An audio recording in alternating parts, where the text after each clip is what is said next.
সম্মানিত সুধী, আসসালামু আলাইকুম। আমি মাজহারুল ইসলাম। আমার YouTube channel text school. Text স্কুলে আপনাদের স্বাগতম। সম্মানিত সুধী, আমরা আইটিপি পরীক্ষার প্রিপারেশন স্বরূপ আমি আজকে আইটিপির একটি সাজেশন, যেটা সাজেশন 4। এর আগে আমি আপনাদেরকে 3টি সাজেশন দিয়েছি। সাজেশন 4 এর আমি একটি অঙ্ক নিয়ে অলরেডি একটি ভিডিওতে আলোচনা করেছি। আমরা লাইভে আলোচনা করেছি। আজকে আমি সাজেশন 4 এর ধাপে ধাপে প্রত্যেকটি অঙ্ক, তারপর টিকা যা সাজেশনে যা থাকবে, আমি প্রত্যেকটা বিষয় ধারাবাহিকভাবে আলোচনা করব। তারই ধারাবাহিকতায় আজকে আমরা একটি আয়কর অঙ্ক নিয়ে সাজেশন 4 শুরু করলাম। আপনারা বোর্ডে দেখছেন যে অঙ্কটি, আমি আগে অঙ্কটি তুলে দিচ্ছি। একজন করদাতা দোতলা বিশিষ্ট একটি বাড়ি আছে। বাড়িটির দোতলায় সে নিজে অবস্থান করে। নিচতলা 2টি ইউনিটের একটি ইউনিট 3 মাস খালি ছিল। 10,000 টাকা করে মাসিক প্রতি ইউনিট থেকে সে ভাড়া পায়। বার্ষিক পৌর করের পরিমাণ 16,000 টাকা। সংশ্লিষ্ট বছরে তিনি বাড়ি মেরামতে কোনো প্রকার খরচ করেননি। গ্রামের বাড়িতে তার 10 বিঘা কৃষি জমি আছে। একটু আপনারা বুঝলেন। এরপরে আমি বাকিটুকু আমি বোর্ডে লিখছি।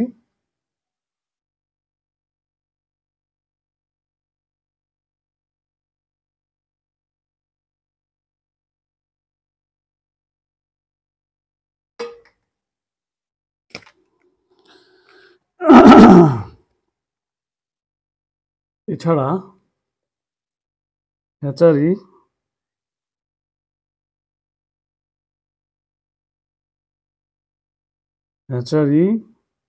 থেকে আয় হয়েছে 5,20,000 টাকা।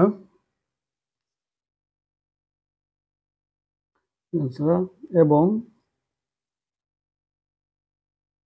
তিনি একটি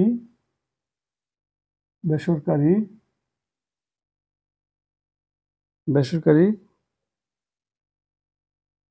ব্যাংকে কর্মরত আছে।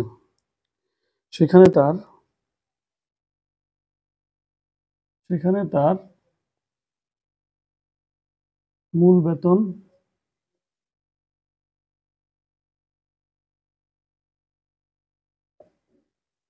বার্ষিক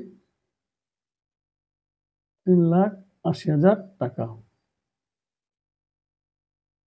বাড়ি ভাড়া ভাতা বার্ষিক 1,70,000 টাকা। যাতায়াত ভাতা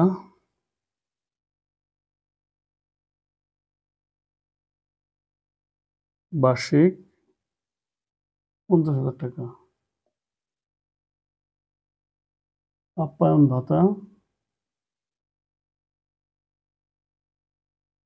ভাতা বার্ষিক 25,000 টাকা। তিনি 1,00,000 টাকার সঞ্চয়পত্র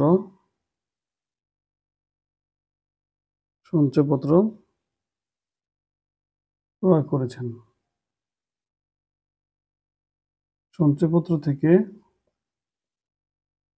সঞ্চয়পত্রের সুদ বাবদ 3,000 টাকা, যার আবার উচ্ছে কর্তন করা হয়েছে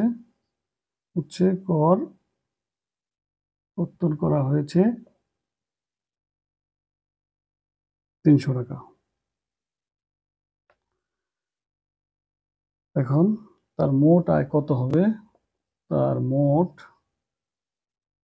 আয় কত হবে এবং 2023-24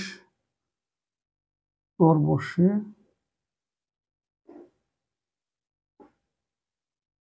24-25 কর বর্ষে তার করদায় কত হবে? তার করদায়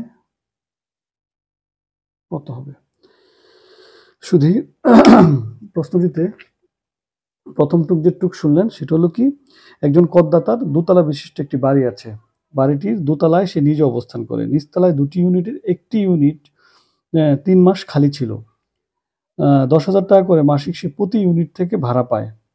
বার্ষিক পৌর করের পরিমাণ 16,000 টাকা। সংশ্লিষ্ট বছরে তিনি বাড়ি মেরামতের জন্য কোনো প্রকার খরচ করেননি। গ্রামের বাড়িতে তার 10 বিঘা কৃষি জমি আছে। তারপর হ্যাচারি থেকে তার আয় হয়েছে, অর্থাৎ তার হ্যাচারি রয়েছে, হ্যাচারি থেকে তার আয় হয়েছে 5,20,000 টাকা। এছাড়া তিনি একটি বেসরকারি ব্যাংকে কর্মরত রয়েছেন। সেখানে তার মূল বেতন বার্ষিক 3,80,000 টাকা, বার্ষিক বাড়ি ভাড়া ভাতা 1,70,000 টাকা, তারপর বার্ষিক যাতায়াত ভাতা 50,000 টাকা এবং বার্ষিক আপ্যায়ন ভাতা 25,000 টাকা।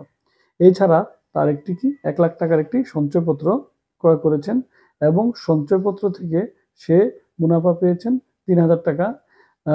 সঞ্চয়পত্র থেকে মুনাফা পেয়েছে 3,000 টাকা, যার জন্য উৎসে কর কর্তন করে রাখা হয়েছে 300 টাকা।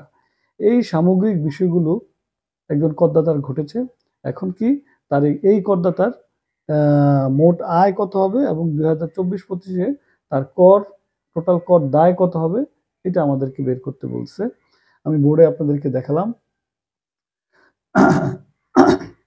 আপনারা শুনলেন। আমি আপনাদেরকে লিঙ্ক দিয়ে দিব যাতে আপনারা এটা প্র্যাকটিস করতে পারেন। আগে যদি আপনার প্রথম আমি প্রশ্নটি দিলাম বা প্রশ্নটি বললাম, আপনারা শুনে প্রশ্নটি নিজেরা একটু ট্রাই করুন, চেষ্টা করুন এটার সমাধানটি বের করার জন্য। আমি এই ভিডিওর শেষে আপনাদেরকে এটার সমাধান দিয়ে দিচ্ছি। এর ফাঁকে আমি আপনাদের জন্য সাজেশনে কি কি বিষয় থাকতে পারে, আরও সাজেশনে থাকতে পারে টিকা, সাজেশনে থাকতে পারে পার্থক্য, তারপর সংক্ষিপ্ত প্রশ্ন। আমি সেই ধারণা আপনাদেরকে সরাসরি বোর্ডে দিচ্ছি এবং উত্তর সহ দিচ্ছি। আর এই অঙ্কটির উত্তরটি আমি এই আলোচনার শেষে, ভিডিওর শেষে আমি আপনাদেরকে উত্তরটি দিয়ে দিব। এই সময় পর্যন্ত আপনারা নিজেরা একটু ট্রাই করে দেখুন যে এটার রেজাল্ট কি হবে, বা নিজেরা একটু ট্রাই করতে পারেন।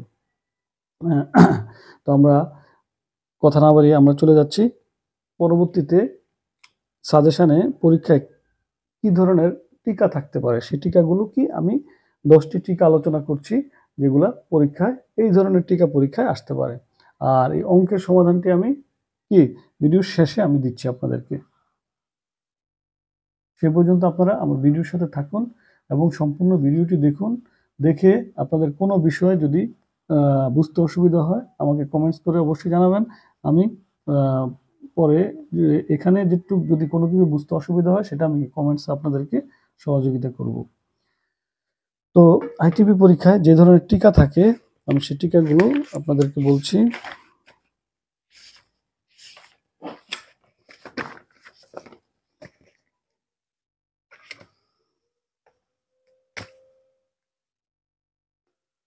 ধরুন টিকা লিখুন, টিকা 10 গুণন 1, 10 মার্ক।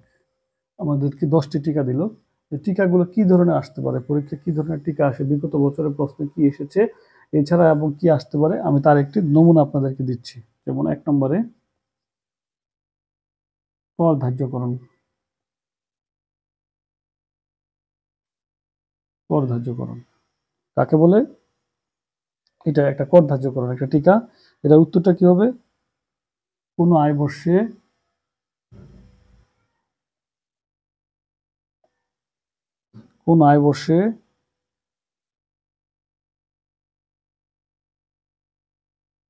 কোন ব্যক্তির মোট আয়ের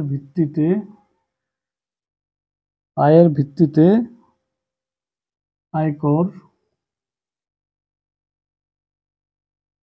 আয়কর ধার্য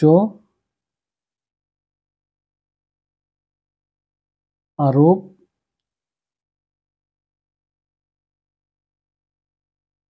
পরিশোধ বা সংগ্রহ করা।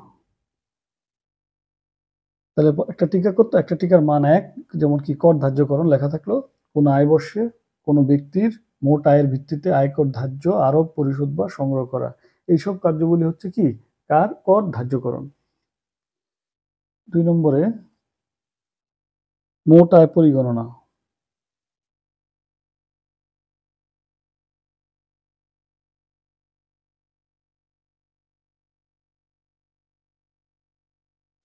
মোট আয় পরিগণনা, এটা আরেকটি টিকা। এটার উত্তরটা কি লিখবেন? যদি এটা আসে, সকল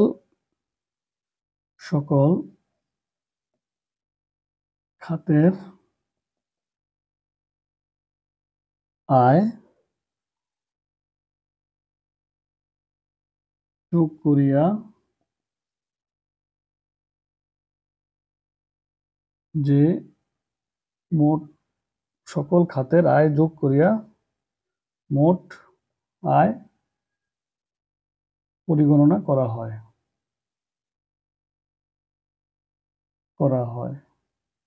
যেমন বেতন খাতের আয়, গৃহ সম্পত্তি থেকে আয়,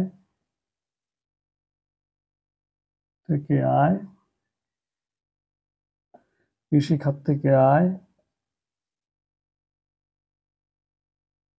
এবং ব্যবসা থেকে আয়, বা অন্যান্য যে 7টি খাত রয়েছে সেই খাতের সকল আয় থেকে, যে যদি কারো সকল খাত 7টি না থাকে, 3টি থাকে, তাহলে 3টি থেকে, যদি কারো 1টি থাকে, 1টি থেকে যে আয় হয় সেটি কি মোট আয় পরিগণনা করা হয়। সেভাবেই সেই খাতগুলো থেকে আয় গণনা করে মোট আয় পরিগণনা করা হয়।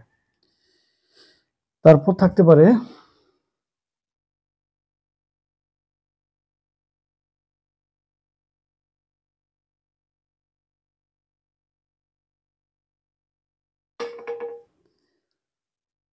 তিন নম্বরে থাকতে পারে কি আরেকটি টিকা, নিয়োগকর্তা।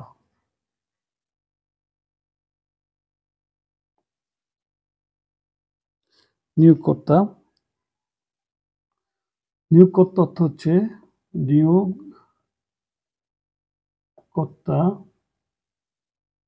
অর্থ হচ্ছে নিয়োগকর্তা অর্থ হচ্ছে যিনি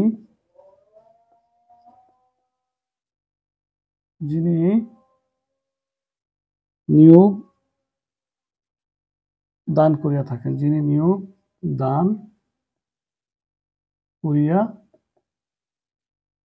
থাকেন, এবং বেতন ভাতাদি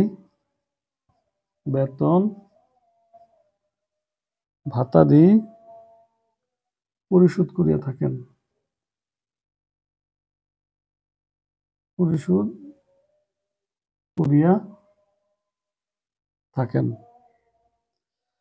বা নিয়োগকর্তার পক্ষ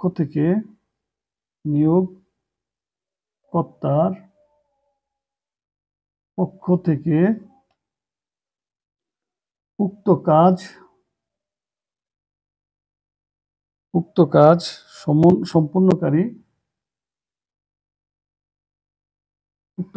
সম্পূর্ণকারী ব্যক্তিও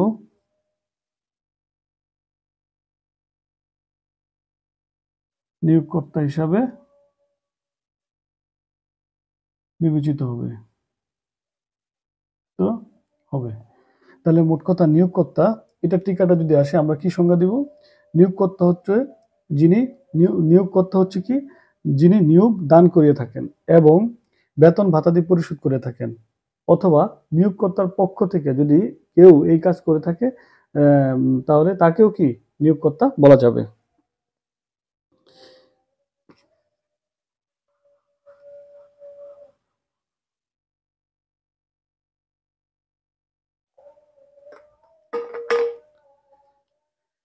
চার নম্বরে মূলধনী আয়।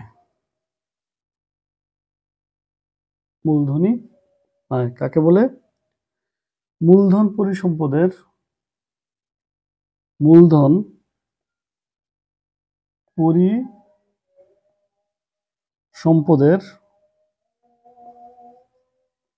মালিকানা হস্তান্তর হইতে উদ্বুদ্ধ মুনাফা বা লাভকে মূলধনী আয় বলে। জাস্ট এই কথাটুকু লিখে দিলে কি আপনারা একে এক মার্ক মানে টিকার উত্তর হয়ে যাচ্ছে। বেশি বড় করার দরকার নাই, আপনার জাস্ট কথাটা বলে দিলে হলো। তাহলে হলো কি, তারপরে 4 নম্বর হলো কি, এটা 4 নম্বর। 5 নম্বর হলো কর অব্যাহতি। কর অব্যাহতি কাকে বলে? এক কথা উত্তর দিতে হবে, বোর্ড সরকারি গেজেটে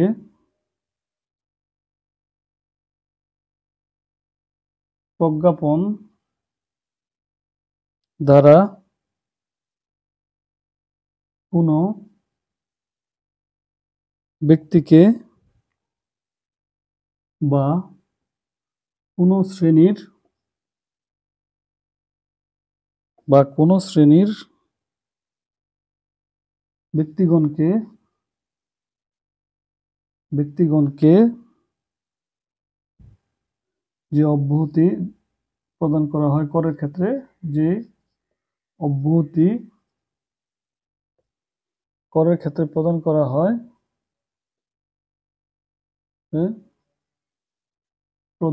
হয়, তাকে কি কর অব্যাহতি বলে। মূল কথা হলো কি, বোর্ড সরকারি গেজেটে প্রজ্ঞাপন দ্বারা কোনো ব্যক্তিকে বা কোনো ব্যক্তিকে যে করের অব্যাহতি প্রদান করা হয় সেটা হলো কি কর অব্যাহতি। এক কথায় আমরা এটা বলতে পারবো, আমাদের টিকার উত্তর হয়ে যাবে। আমার 5 নম্বর পর্যন্ত শেষ করলাম। আমি 10টি টিকা আপনাদের সামনে তুলে ধরছি। আপনারা টিকার ধরন বা টিকা কেমন উত্তর হবে সেটা আপনারা বুঝে নিচ্ছেন। উত্তরগুলো এভাবে দিলেই কি মোটামুটি আপনাদের উত্তর হবে। তারপর হলো 6 নম্বরে নিয়মিত কর হার। নিয়মিত কর হার অর্থ, নিয়মিত কর হার হলো যেই কর হার অব্যাহতি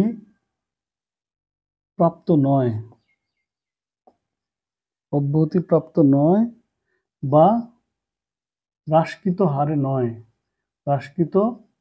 হারে থাকে না, তাকে কি নিয়মিত কর হার বলে। নিয়মিত কর হার বলে। তাহলে কি নিয়মিত কর হার কোনটা? যে কর হারে কোনো অব্যাহতি থাকে না বা হ্রাসকৃত কোনো হার থাকে না, সেটি হচ্ছে কি নিয়মিত কর হার। 7 নম্বর হলো বকেয়া রিটার্ন। আমরা সাধারণত রিটার্ন শুনে এসেছি, বকেয়া রিটার্ন।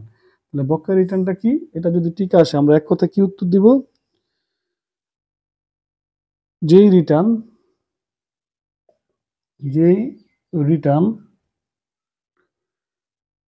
আয় বর্ষে সংশ্লিষ্ট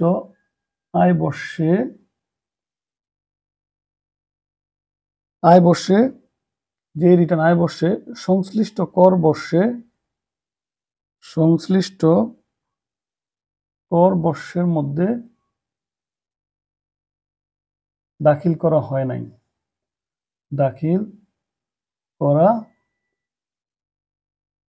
নাই, তাকে বলে বকেয়া রিটার্ন। যেই রিটার্ন আয় বর্ষে সংশ্লিষ্ট কর বর্ষের মধ্যে দাখিল করা হয় নাই তাকে বলে কি বকেয়া রিটার্ন। তারপর হচ্ছে 8 নম্বরে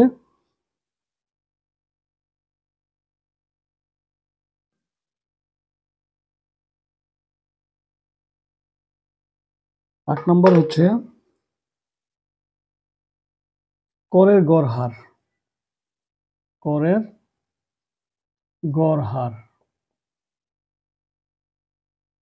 গড়ের গড় হার বলতে মোট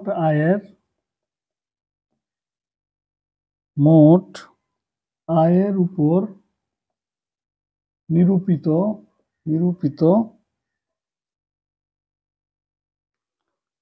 করকে এইরূপ আয় দিয়ে ভাগ করিয়া প্রাপ্ত হারকে করের গড় হার বলে। করের গড় হার বলে। 9 নম্বর হচ্ছে যে নিবন্ধন বাতিল।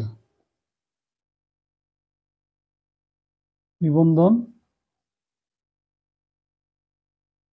বাতিল, এটা ঠিক আমরা লিখব নিবন্ধন বাতিল অর্থ হলো একটি টিনের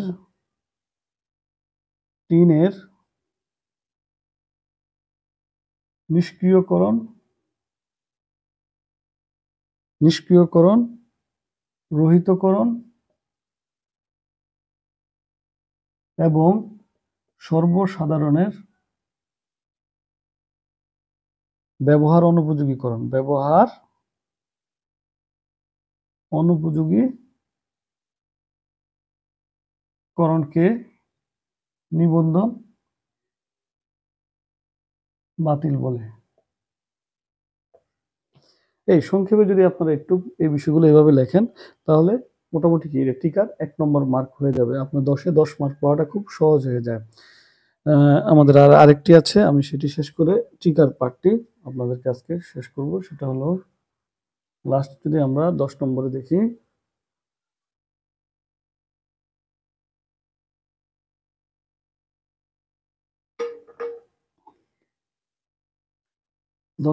আমরা আপিল বিভাগে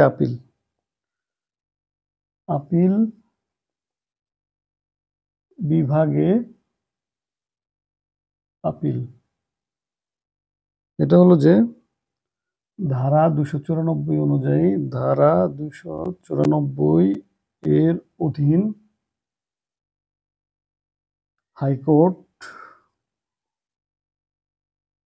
হাইকোর্ট বিভাগ কর্তৃক প্রদত্ত কোনো রায়ের ক্ষেত্রে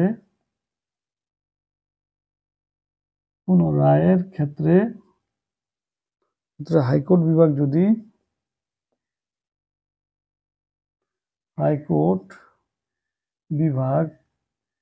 যদি উক্ত রায় আপিল বিভাগে আপিলযোগ্য মর্মে প্রত্যয়ন করেন, আপিল বিভাগে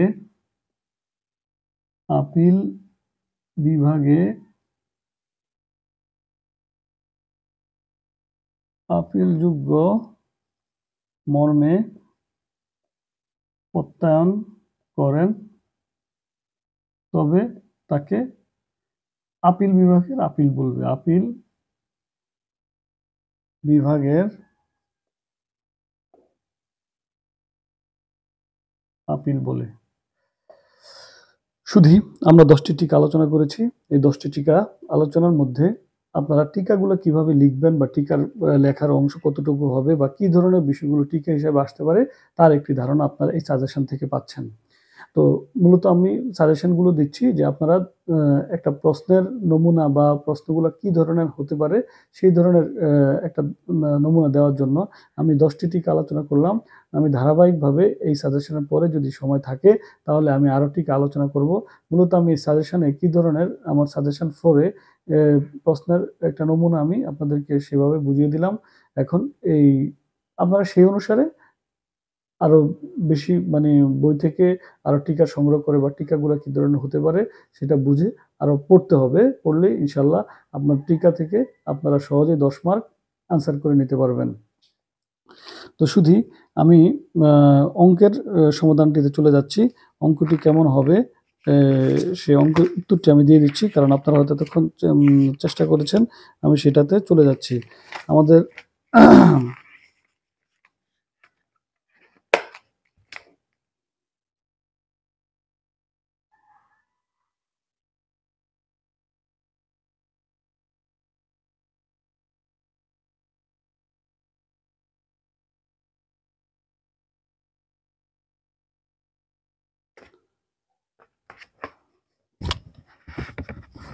আপনারা হয়তো দেখেছেন, আমি প্রথমে আলোচনা করেছি অঙ্কটি, আমি আবারও বলছি অঙ্কটি। এখন আমি উত্তরে যাব। প্রশ্নটি হচ্ছিল কি, যে একজন করদাতা দোতলা বিশিষ্ট একটি বাড়ি আছে, বাড়িটির দোতলায় মালিক নিজে থাকে আর নিচতলা সে ভাড়া দেয়। নিচতলাতে 2টা ইউনিট, একটা ইউনিটের 3 মাস খালি ছিল আর বাকি ইউনিটটি সারা বছরই ভাড়া হয়েছিল, এবং সে এই বাড়ির জন্য 16,000 টাকা পৌর কর পরিশোধ করেছে এবং মেরামত বাবদ কোনো ব্যয় করেননি।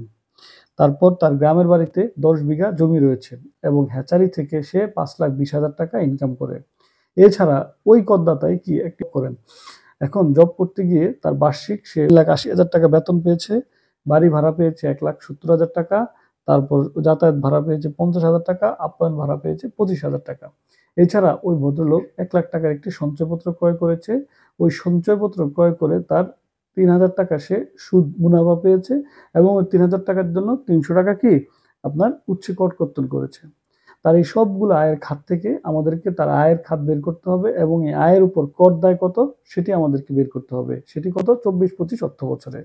তাহলে আমরা যদি অঙ্কটি শুরু করি বা একজন লোকের যদি মোট আয় এবং কর দায় নির্ণয় করি, তাহলে কিভাবে করব? আমরা আগে শুরু করছি। আমরা প্রথমে করদাতার মূল বেতনটা বের করে নিচ্ছি। করদাতার মূল বেতন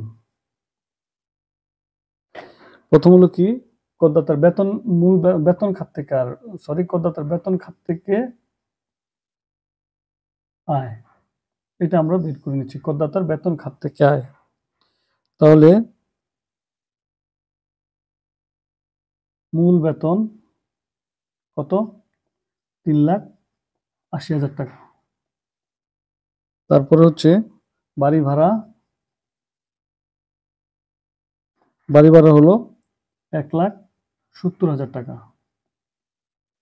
তারপর হলো যাতায়াত ভাতা, হলো আপনার 50,000 টাকা। আর আপ্যায়ন ভাতা হচ্ছে 25,000 টাকা।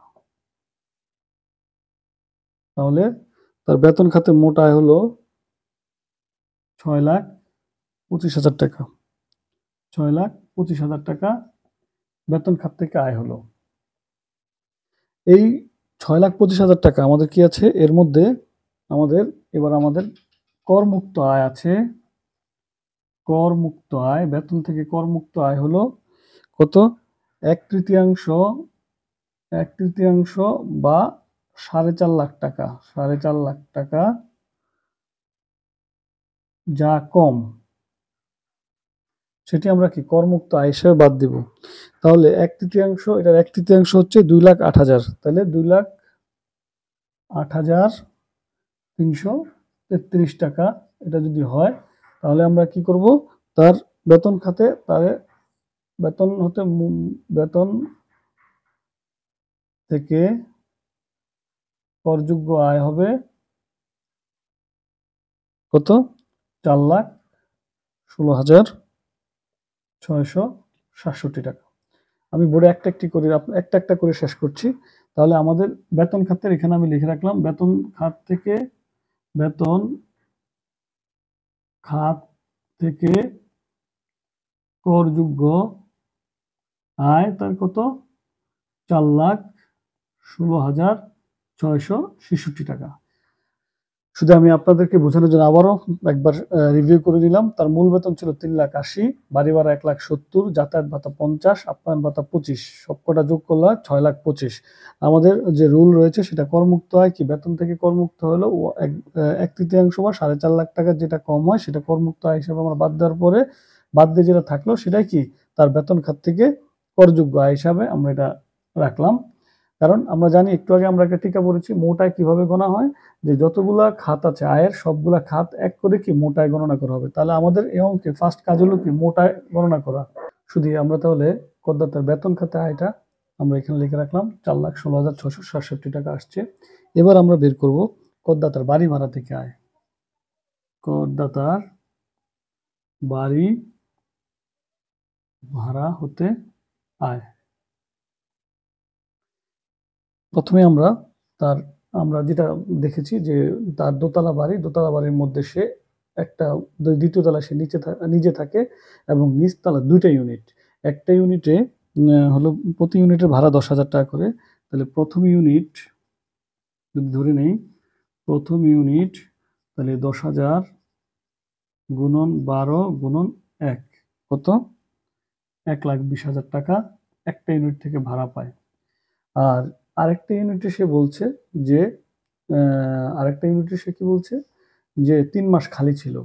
কিন্তু এই 3 মাস খালি থাকার জন্য যেটা আমাদেরকে মানে এটাই আপনাকে এই বাড়ি ভাড়ার ইনকামের ক্ষেত্রে এটা একটি বোঝার বিষয়, সেটি হলো যে যদি 3 মাস খালি ছিল এই বিষয়টি উপকর কমিশনারকে অবহিত করা হয়েছে, তাহলে আপনি 3 মাস বাদ দিয়ে ক্যালকুলেশনটা করতেন। তাহলে কি হইতো? তখন হয়তো দ্বিতীয় ইউনিটের ভাড়া আমরা এভাবে লিখতাম। আমি আপনাদেরকে বোঝানোর জন্য বলছি। দ্বিতীয় ইউনিটের ভাড়া আমরা লিখতাম কিভাবে? 10,000 গুণন 9 গুণন 1 মানে মোট কথা এখানে 90,000 টাকা লিখতাম। কিন্তু এখন আমরা সেটা লিখব না। কারণ কি? শুধু বলা আছে যে তার 3 মাস খালি ছিল। কিন্তু আয়কর আইনে নিয়ম রয়েছে, যদি কোনো বাড়ি ভাড়া খালি থাকে তাহলে সেটা উপকর কমিশনারকে অবহিত করতে হবে সে সময় যে আমার এইটা এখন ভাড়া খালি যাচ্ছে। তখন কি ট্যাক্স জমা দেওয়ার সময় সেই জিনিসটা করা হতো। কিন্তু যেহেতু সে অবহিত করে না বা প্রশ্নে বিষয়টি লেখা নাই, তাহলে আমরা কি ধরে নিব? 12 গুণন 1 এভাবেই আমরা ধরে নিব। তাহলে কত হবে? 1,20,000 টাকা। এটা অনেকেই ভুল করতে পারে। এইরকম অঙ্ক আসলে আপনারা এই বিষয়টাকে খুব গুরুত্ব সহকারে দেখবেন যে সেখানে উপকর কমিশনারকে অবহিত করা আছে কিনা বা আয়কর কর্তৃপক্ষকে অবহিত করা হয়েছে, এরকম যদি কোনো বিষয় উল্লেখ থাকে তাহলে সেই জিনিসটার ক্ষেত্রে কি ভাড়া হবে। তাহলে আমরা পেলাম কত? যেহেতু এই অঙ্কে নাই তাহলে আমরা কি পুরোটাই নিয়ে নিচ্ছি 10,000, 2,40,000। 2,40,000 টাকা থেকে আমাদেরকে কি করতে হবে? অনুমোদনযোগ্য খরচ বাদ দিতে হবে। বাদ অনুমোদনযোগ্য খরচ। অনুমোদনযোগ্য খরচ সেটা কি? অনুমোদনযোগ্য খরচ হলো পৌর কর, যেটা লেখা আছে পৌর কর ছিল কত? 16,000 টাকা। এই 16,000 টাকার মধ্যে মালিক নিজে থাকে, যেহেতু নিজে থাকে তাহলে সেটা আমাদেরকে বাদ দিতে হবে। আর শুধু ভাড়ার যেটা অংশ সেটা তাহলে কি হাফ, তাহলে আমরা কি 8,000 টাকা বাদ দিতে পারবো। এক। আর দ্বিতীয় আরেকটি বিষয়, এটা আপনাদের এই অঙ্কের জন্য এটা আরেকটি পয়েন্ট, সেটা হলো যে আমাদের অঙ্কেতে আপনারা খেয়াল করবেন, অঙ্কেতে বলা ছিল যে মালিক মেরামত বাবদ কোনো খরচ করে নাই। এখন যেহেতু অঙ্কেতে লেখা আছে মেরামত বাবদ কোনো খরচ করে নাই, আমরা সেক্ষেত্রে কি করব? সাধারণভাবে ধরে নিব যে তাহলে মেরামত খরচ বাদ দেওয়ার দরকার নেই। কিন্তু না, এখানে মেরামত খরচ বাদ দিতে হবে দুটা কারণে। একটা হলো যে আপনার এখানে অঙ্কের মধ্যে একটা বিষয় আছে, আপনারা খেয়াল করবেন যে যে করদাতা তিনি কি ব্যাংকে কর্মরত, একটি বেসরকারি ব্যাংকে কর্মরত রয়েছে।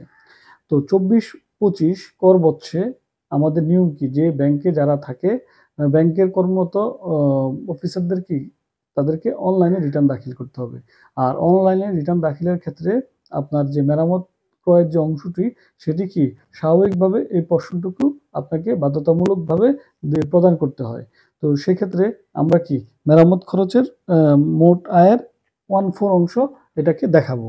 মেরামত খরচ এর মোট আয়ের 1/4। তাহলে মোট আয় হলো কত? 2,40,000। 2,40,000 এর 4 ভাগের 1 ভাগ যদি আমরা মেরামত খরচ দেখাই তাহলে আসতেছে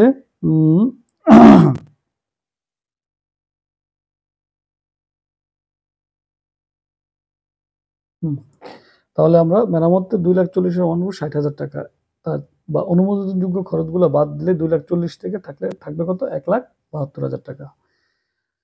তাহলে আমরা আমরা আবার একটু রিভিউ করছি। প্রথম ইউনিট থেকে 1,20,000, দ্বিতীয় ইউনিটে যদিও 3 মাস খালি থাকে কিন্তু আমরা 12 মাস নিয়ে নিব, যেহেতু সে কর কমিশনারকে জানায় নেই সেক্ষেত্রে। আর অনুমোদনযোগ্য খরচ পৌর কর 16,000 এত, আর মেরামত খরচ 2,40,000 নিয়ম অনুসারে 1/4 নিয়ে আমরা 60,000 নিয়ে নিলাম। যদিও অঙ্কে রয়েছে কি করদাতা তার মেরামত খরচ করেনি, কিন্তু আমরা এখানে যেহেতু আমরা অনলাইনে দিব বা এই পৌর করটি একজন ব্যাংক কর্মকর্তার অনলাইনে রিটার্ন সাবমিট করার ক্ষেত্রে অবশ্যই মেরামতটি 1/4 দেখিয়ে অঙ্কটি করতে হবে। সেক্ষেত্রে কি হলো? 1,72,000। আর এখানে আমি আরেকটি বিষয় আপনাদেরকে বলে দিচ্ছি সুবিধার্থে, যদি আপনারা অঙ্কটিতে মেরামত ব্যয় না দেখেন, যেহেতু মালিক করেনি, সেক্ষেত্রে অঙ্ক শেষে এটাকে সুন্দর করে টিকা লিখে দিবেন যে যেহেতু এখানে উল্লেখ করা নাই,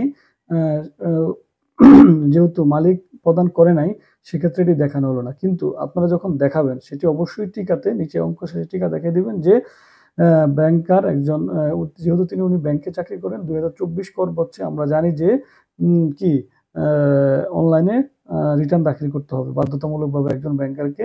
সেই বাধ্যতামূলক নিয়ম অনুসারে অবশ্যই মেরামত খরচ দেখানো হয় বলে আমরা এই অঙ্কে 1 ফুট মেরামত খরচ ব্যয় ধরে নেওয়া হলো। এটাকে টিকাতে লিখে দিলে আপনাদের কোনো কি কনফিউশন থাকবে না। তাহলে আমরা এখন বাড়ি ভাড়া থেকে আমরা আয় পেলাম কত? বাড়ি ভাড়া থেকে আয় পেলাম আমরা 1,72,000 টাকা। এবার আমাদের পরবর্তী যেটা সেটা হলো কি যে কৃষি আয়।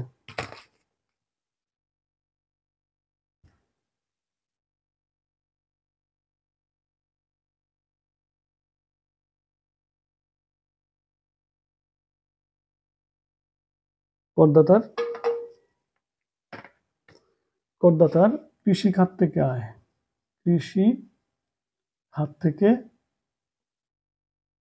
আয়। করদাতার কৃষি খাত থেকে আয় কি? করদাতার 10 বিঘা জমি আছে, সেই জমি থাকাটা তার কোনো আয়ের অংশ না, কিন্তু তার যে হ্যাচারি থেকে আয় হয়েছে সেটা আমরা লিখি যে হ্যাচারি থেকে আয় কত? 5,20,000 টাকা। 5,20,000 টাকা। সেখানে অনুমোদিত ব্যয় আছে বাদ, অনুমোদিত ব্যয় 60%। অনুমোদিত ব্যয় বাদ দিলে কত? 3,12,000 টাকা। তাহলে তার অনুমোদিত ব্যয় বাদ দিয়ে 2,08,000 টাকা। 2,08,000 টাকা। এরপর আমরা জানি কৃষি আয় করমুক্ত আয় হলো বাদ করমুক্ত আয় হলো 2 লাখ টাকা। করমুক্ত আয় হলো 2 লাখ টাকা। যদি আমরা সেটা বাদ দেই তাহলে কৃষি আয় থেকে হলো আসলো কত? 8,000 টাকা। 8,000 টাকা। তাহলে আমরা এখানে কৃষির আয় 8,000 টাকা। এরপর চতুর্থ যেটি রয়েছে তার আয়ের ইনকাম, সেটি হলো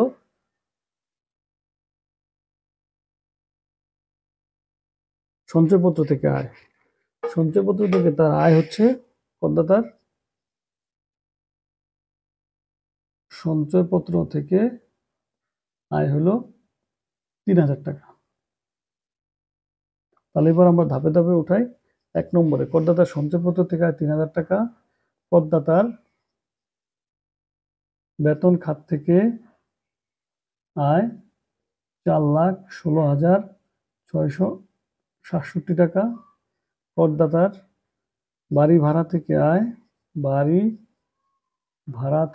আয় কত? 1,72,000 টাকা। তারপর করদাতার কৃষি খাত থেকে আয় কত? 8,000 টাকা। তাহলে আমরা এখন মোট আয় গণনা করব। আমাদের প্রথম কি ছিল পয়েন্টটা যে করদাতার মোট আয় কত। তাহলে আমরা যদি ধরি 4,03,000 যোগ 4,16,667 যোগ 1,72,000 যোগ 8,000 কত হলো? 5,99,667 টাকা হলো কি করদাতার মোট আয়। করদাতার মোট আয়। আমরা করদাতার মোট আয় বের করে ফেললাম 5,99,667 টাকা। এবার যদি আমরা করদাতার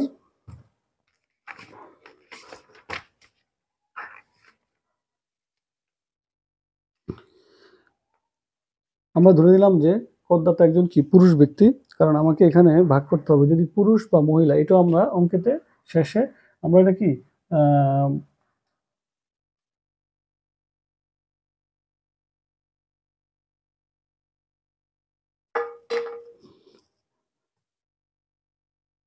করদাতার মোট আয় 5,99,667 টাকা। আচ্ছা, আমি যেটা বলতেছিলাম আমাদেরকে এখন ধরে নিতে হবে আমরা করদাতার মোট আয় বের করে ফেললাম। যে অঙ্কটি ছিল, অঙ্কটিতে 4টি খাত থেকে আয় আসছে। বেতন খাতে আয়, তারপরে কৃষি খাতে আয়, গৃহ সম্পত্তি থেকে আয়, সঞ্চয়পত্র থেকে আয়, তার 4টি আয় যোগ করে আমাদের হলো কত? 5,99,667 টাকা। আপনারা দেখেছেন এই আয়গুলোর মধ্যে যে করমুক্ত আয় ছিল সেগুলো বাদ দিয়ে আমরা কি করযোগ্য আয় বের করে ফেললাম। সেটা হলো কি করদাতার মোট করযোগ্য আয়। শুধু আয় দিলে হবে না, মোট কি করযোগ্য আয়, মোট করযোগ্য আয়, করযোগ্য আয়। এখন এই করযোগ্য আয় থেকে কি বের করা হয়? কর দায় বের করা হয়। আমরা টিকাতে আপনারা পড়েছেন কর দায় কিভাবে গণনা করা হয়। করযোগ্য আয় থেকে কি কর দায় নির্ণয় করা হয়। তো শুধু আমরা এখন কর দায় নির্ণয় করতে হলে আমাকে জানতে হবে যে করদাতা কি পুরুষ না মহিলা। তো আমরা যদি পুরুষ ধরে করি, অঙ্ক শেষে আমরা একটা টিকা দিয়ে দিব যে এখানে করদাতাকে পুরুষ হিসাবে বিবেচনা করা হলো। আর যদি মহিলা হিসাবে ধরেন তাহলে লিখে দিবেন যে মহিলা হিসাবে বিবেচনা করা হয়। কারণ কি পুরুষ এবং মহিলার ক্ষেত্রে যে যে স্ল্যাবটি রয়েছে, যে করমুক্ত আয়ের যে স্ল্যাব রয়েছে, সেই স্ল্যাবে কিছু ভিন্নতা রয়েছে। সেক্ষেত্রে যদি পুরুষ হয় তাহলে একরকম হবে, মহিলা হলে আরেক রকম হবে। আমরা এই জন্য এখানে পুরুষ ধরে নিলাম। আমরা অঙ্ক শেষে নিচে দিয়ে টিকা দিয়ে দিবেন, দুটা টিকা দিবেন। একটা হলো যে করদাতা পুরুষ, আর একটা হলো যে কি করদাতা যেহেতু ব্যাংকে চাকরি করে, এই দুইটা টিকা অবশ্যই দিতে হবে। তাহলে আমরা মোট করযোগ্য আয় পেলাম। এখন যদি পুরুষ হয় তাহলে এই আয় থেকে কি করমুক্ত আয় হলো, করমুক্ত আয় হলো কত? 3.5 লাখ টাকা, 3.5 লাখ টাকা। তাহলে করমুক্ত আয় বাদ দিলে থাকে কত? 7, 6, 6, 9, 2,49,667 টাকা। এবার আমাদেরকে জানতে হবে 3.5 লাখ টাকা পর্যন্ত কি করমুক্ত আয়। পরবর্তী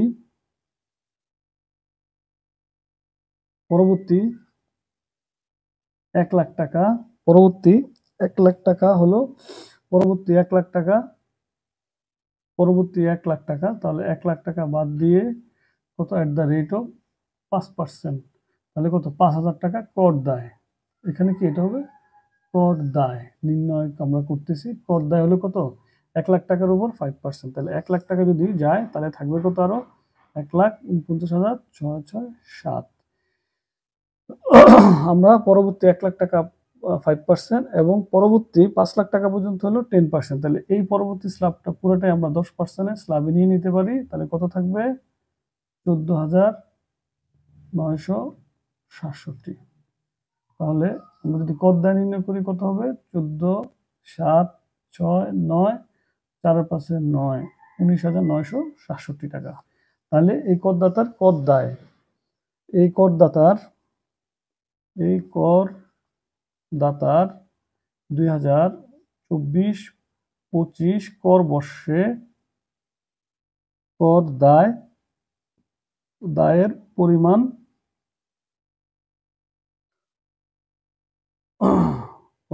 না, এখানে আরেকটা জিনিস একটু আমাদের আরেকটা পয়েন্ট রয়ে গেছে, সেটা আমাদের লিখতে হবে। তাহলে আমরা কি কর দায় বের করে ফেললাম কত? 19,967। কিন্তু আমাদের আরেকটা জিনিস মনে রাখতে হবে, সেটা হলো যে সঞ্চয়পত্র থেকে আমাদেরকে 300 টাকা সঞ্চয়পত্রের মুনাফা থেকে 300 টাকা কি কর্তন করা হয়েছে। তাহলে সঞ্চয়পত্রের মুনাফা থেকে কর এটা বাদ দিতে হবে 300 টাকা।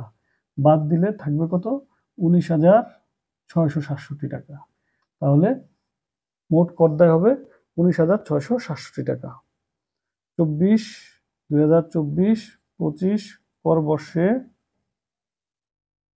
কর দায়ের পরিমাণ হবে 19,667 টাকা। সম্মানিত সুধী, আপনারা হয়তো অঙ্কটি আমার সাথে ছিলেন, আমি কিভাবে প্র্যাকটিস করেছি আপনারা সেভাবে ছিলেন। আমি চেষ্টা করেছি আপনাদেরকে বুঝিয়ে তুলতে। আপনারা জাস্ট এটাকে একটা সাজেশন আপনাদেরকে দেওয়া হলো, একটা নমুনা। আপনারা এই ধরনের অঙ্ক অবশ্যই পরীক্ষা থাকবে। আর অঙ্কগুলা কিভাবে থাকতে পারে, একজন করদাতার 4টি খাত থেকে আমরা দেখিয়েছি। আমরা হয়তো পরবর্তীতে আরো খাত বাড়াইতে পারবো, যেমন তার ব্যবসা থেকে আয় থাকতে পারে, মূলধনী থেকে আয় থাকতে পারে। সেগুলো হলে কিভাবে হবে আমরা হয়তো পরের অঙ্কেতে যদি সুযোগ থাকে আমরা সেটা সেভাবে দেখাবো। তবে যে বিষয়গুলো বেশি আসে আমি সেটাই এখানে তুলে ধরলাম এবং আপনাদের অঙ্কের সলিউশনও আমি করে দিলাম। আমাদের সাজেশন 4-এর মধ্যে আমার অঙ্কের পার্ট যাচ্ছে। আমি পরের পর্বে আরেকটা অঙ্ক সহ এবং আপনাদেরকে পার্থক্যগুলো কিভাবে আসে আমি সেটা আপনাদেরকে তুলে ধরবো। আরেকটি অঙ্ক রাখবো, সাথে পার্থক্য, যেই পার্থক্যগুলো কিসের উপর পার্থক্যগুলো আসতে পারে আমি সাজেশন 4-এ সেই পার্টটি আপনাদের সামনে তুলে ধরবো। আজকে এ পর্যন্তই। আপনারা যারা আমার চ্যানেলটি সাবস্ক্রাইব করেছেন তাদেরকে অসংখ্য ধন্যবাদ। আর যারা এখনো সাবস্ক্রাইব করেনি তাদেরকে বলবো যে চ্যানেলটি সাবস্ক্রাইব করে আপনারা আমার সাথে থাকুন, আমার চ্যানেলের সাথে থাকুন। আমি আপনাদেরকে ট্যাক্সের আপডেট এবং আইটিপি পরীক্ষা সহ টিআরপি পরীক্ষা বা ভ্যাট কনসালটেন্ট পরীক্ষা এইসব রিলেটেড যতগুলো বিষয় আছে, আপনারা যারা পেশাদারি হিসাবে ট্যাক্স এবং ভ্যাটকে নিতে চান তারা আমার চ্যানেলের সাথে থাকুন। আমি আপনাদেরকে চেষ্টা করব এবং এই পেশাজীবী থেকে আপনাদের ইনকাম করার, কিভাবে আপনাদের ইনকাম করতে হবে, কিভাবে আপনারা এই বিষয়গুলোকে ধারণা নিতে পারবেন, এইটিকে প্র্যাকটিসের মধ্যে রেখে এবং এই টিপসগুলো আমি আপনাদেরকে দিব। তাই আপনারা আমার চ্যানেলের সাথে থাকবেন, আমার সাথে থাকবেন। ধন্যবাদ সবাইকে। আসসালামু আলাইকুম।